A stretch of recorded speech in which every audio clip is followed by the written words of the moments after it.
Cześć, za chwilę będę rozmawiać z Nickiem Rosenem, który jest amerykańskim reżyserem, który od wielu lat współpracuje z Real Rock, a w tym roku na festiwalu będzie można obejrzeć jego film Deep Roots, w którym Nick śledzi historię Lonniego Kauka, słynnego snowboardzisty, wspinacza, ale też syna Roniego Kauka, legendarnego wspinacza w Yosemite. Hi. Hi. Ooh, How are you? I haven't seen myself in a while, so I'm a little bit like. Thank you, Nick, for agreeing to talk to me. I'm really, really happy. And I have to say, I deeply enjoyed the film. So I'm very happy we can talk about it. And yeah, my first question would be, how did you come across this topic? Like, how did it happen that you began following Lonnie Kauk? Yeah, cool. Well, first of all, thank you, Julia. We're honored to be in the festival, and we really love your festival. It's one of our favorites around the world. And let's see. So the first, I think, if I'm trying to remember how it all began. It began a long time ago, at least as early as 2012. And what I believe where it started is that we were filming a film called Valley Uprising that we made about the history of Yosemite climbing. And I was just posted up in the valley. I think I had like rented a place in Yosemite West for the full season in October. And we were, doing lots of interviews and shooting with Dean Potter and Alex Honnold and all these folks for that film.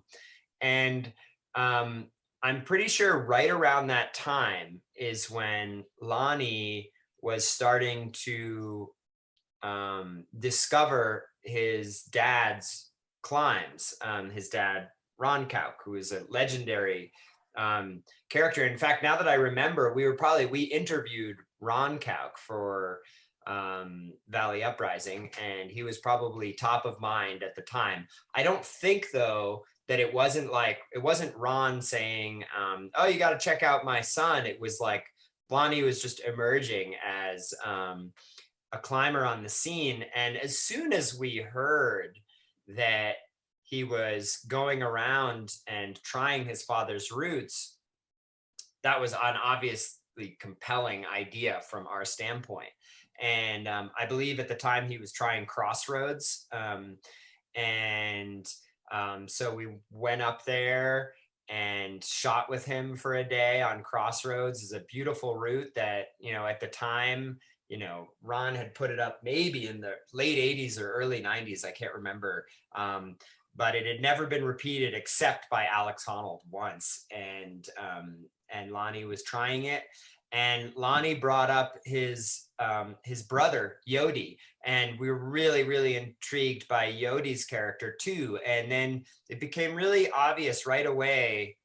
I mean, first of all, you meet Lonnie, and he's this statuesquely beautiful person. He looks just like his dad, with some Native American mixed in, and it was just really striking to see, oh my gosh, like Ron Kauk's DNA is back in the valley, and that's just amazing. And his brother and he were also just really plugged into Native American culture and spirituality. As a lot of people may know, they are part of the Awanichi people, who are the original native people in the valley. And, I think it was also really kind of incumbent upon us, because we had made, like many other people, we had made films and climbed in Yosemite quite a bit without mentioning or honoring the native people in that valley, who had a rich history, a kind of a brutal and violent history once the white people arrived, like all Native Americans in our country. And it was a history that was alive and well, or there was a living history to it. There were people still there. And one of the few was Lonnie Kauk and Yodi Kauk, and their grandmother, Julia Parker, who was the woman who weaved baskets for the tourists in the village there. And so they were very connected. And it wasn't just a sort of a mild connection. I mean, they are direct descendants of Chief Tenaya, who was a great, very famous Indian chief of that tribe. And so their blood ran deep, and he was this incredible climber, and then had this whole backstory as a snowboarder. I mean, probably the first time I heard about Lonnie Kauk was that he was this like super badass snowboarder on the east side of the Sierras, doing all these big sort of backcountry air snowboarding, and was in a bunch of films, Mike Hatchett's films and stuff like that. And so he's doing these climbs, and then we went and filmed him on Peace and on a couple other climbs. And this was still back in 2012. And we were, I think, busy finishing the film, and we kind of got out of touch a little bit. And I think we were like, yeah, let's make a movie about you. And I think to some degree, we must have known that he had these bigger plans in mind, and we were sort of waiting for that to all come together. And then I remember at the end of our trip, he's like, I want to do this climb, Magic Line. And Magic Line, of course, was an even more untouchable climb than any of Ron's other climbs in the valley. I mean, it was a 514 crack that had never been repeated. Ron Kauk had done it in the 90s, pre-placing the gear, which is like a fundamentally sort of a more possible way to do it. And Lonnie had this dream of doing it, placing the gear himself, which of course upped the ante. And so, yeah, we kind of stayed in touch here and there. And then it wasn't until 7 years later or something that he finally managed to do it. And as soon as he did it, we started talking again. And I think he said, yeah, did somebody film it? Yeah, okay, someone filmed it. Okay, let's go and really spend more time with Lonnie, with Yodi, and with his family, his mother Lucy, his grandmother Julia Parker, and really like tell the story of their lives. And so, yeah, that's the kind of saga of Deep Roots.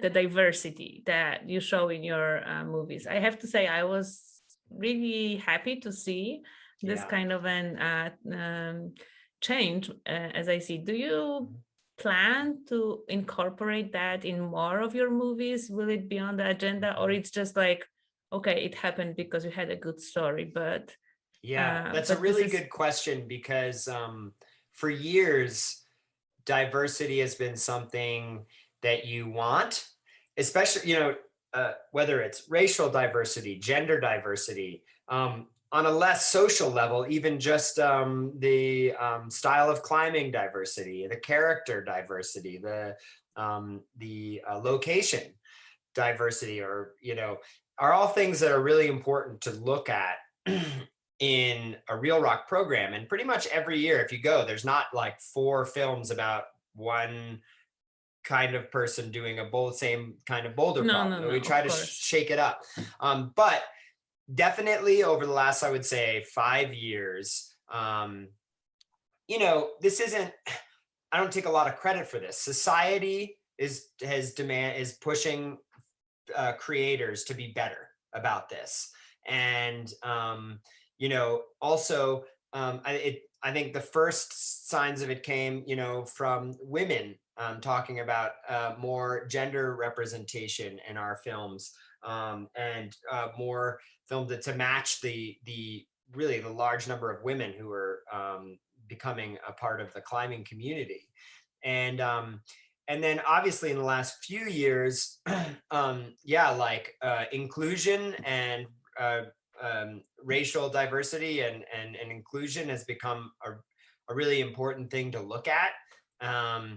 you know, climbing, as Conrad Anker says in the film Black Ice, which is also in our Real Rock 15, is a white sport, and that's not a good thing.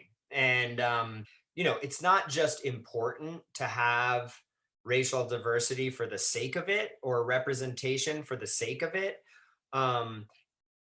It's also important for a lot of other reasons. It's important not only to inspire people who look to have, you know, young people to see people on the screen that look like them and open up their possibilities, but it's also just better story. It's more interesting. And you know, if that challenges us to look deeper into the well for stories, then that's a good thing. And I think, so in answer to your question, no, it's not a one-off thing. It's I mean, and it's not the first time that we've had I think diversity in our film lineup. So yeah, I'm very sort of proud of any time that we can be meeting our obligations to do that. I don't think we'll always be able to meet our obligations to do that. You know, I mean, and sometimes like it, but we're going to, you know, try whenever we can, because it's really important. And, you know, it's hard enough just to find new stories every year for Real Rock. I don't know, a lot of people don't realize we make like almost all the films that you see on Real Rock. And we've been doing it for 15 years. And so like the kinds of climbing that you've seen, the characters, like we really try to bring something new to the table each year. It's always challenging, but that's also like good. That's like really what pushes us to be creative. And yeah, I know that we always invite you guys for our festival, but then I know it's just the worst timing because it's in the fall. So you are right. Well, keep inviting us, please. Yes. Because I really want to come some year, and it's going to happen.